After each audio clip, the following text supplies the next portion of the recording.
Kitchen cleaning hacks. This paper towel dispenser has a discreet built-in removable spray canister. Just fill it with your favorite cleaning solution, slide it in the handle, and you'll save endless trips to your cleaning closet. There's only so much room under your sink. Try these pop-up sponges that open when they hit the water. You can fit 10 of these sponges in place of one average sponge. This 3-in-1 twisting bottle cleaner made to remove buildup from tricky places like the bottle rim grooves, lid crevices, and straw holes.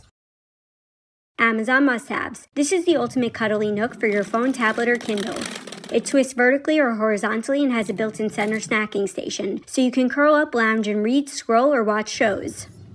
The next time your girlfriend tells you to clean the house, get this instead. This is the Eufy S1 Pro that can vacuum and mop your floor all by itself. It can clean for over 3 hours at a time, and once it's done, it goes back to the station to wash and dry the mop. The dirty water gets collected here, which means it requires very little maintenance, and it can avoid big or small obstacles using the front sensor. It can clean any type of floor, but what makes it one of the best floor washing robot vacuums is you can set it in manual mode, which makes cleaning more fun.